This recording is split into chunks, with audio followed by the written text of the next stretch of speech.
The convicted sex offender Jeffrey Epstein, once a friend of presidents and British royalty, is found dead in his prison cell in New York. Jeffrey Epstein was this billionaire who was into sex with trafficked underage girls. And he had lots of powerful friends like Donald Trump and Bill Clinton and Prince Andrew. Anyway, this year Epstein died in a freak necktie accident while one of his prison guards was blinking for too long. And his friendship with Prince Andrew was on everyone's mind again. So Andrew figured he should go on TV and just draw a line under the whole thing with a great big highlighter pen. It was like this one-off episode of Mastermind where his specialist subject was a dead paedophile. And even though he knew loads about the bloke, everyone seemed to think he got a lot of the answers wrong. You've been on his private plane? Yes. You've been to stay on his private island? Yes. You've stayed at his home in Palm Beach? Yes.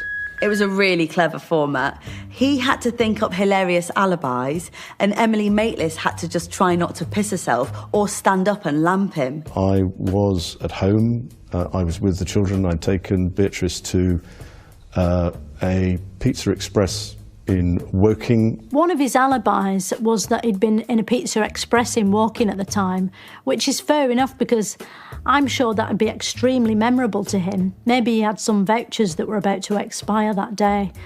Although for it to be really convincing, he'd probably need to show us some proof, like the little menu he coloured in while he was there or something. She described dancing with you, No. and you profusely sweating, and that she went on to have bath, possibly. There's a slight problem with the sweating because I have a peculiar medical condition, which is that I don't sweat. He said he wasn't capable of sweating because he'd overdosed on adrenaline when he'd been shot at in a war. Doctors said that wasn't possible, but they don't know everything about how the human body works. I mean, doctors still believe in vaccines, and those have been pretty thoroughly debunked by this WhatsApp parents group I'm in. Anyway, when the quiz was over, he announced that he was stepping down from public duties. I mean, it's hard to even conceive of a world without Prince Andrew's contribution to it. That's Britain fucked now.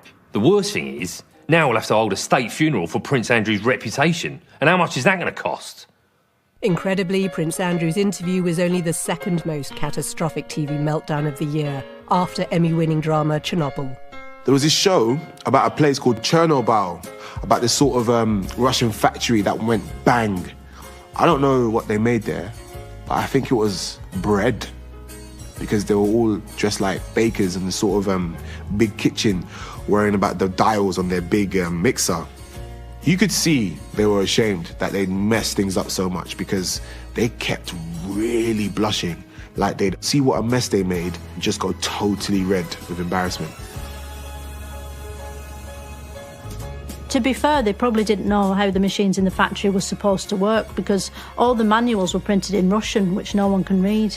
When the main bread machine bit blew up, it sent all this flour into the air, and loads of people who got exposed to it had a wheat allergy, so they got bad tummies and came out in a sort of nasty rash. It was a real scandal. I hope Orvis were watching, so this kind of thing never happens again. The whole area went radioactive. And the scary thing about radioactivity is, it's dangerous even though you can't see it. Like when a paedophile hides under a table.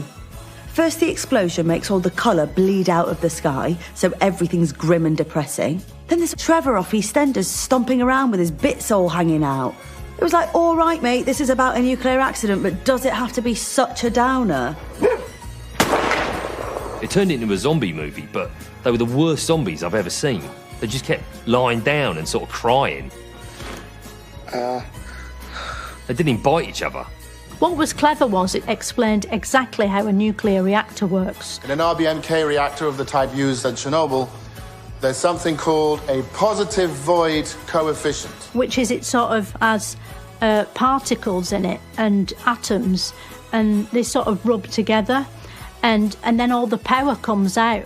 But if you turn the dial up too much, everything explodes. And I couldn't have told you any of that before. More astute observations tomorrow, 10:30. Next, it's Newsnight.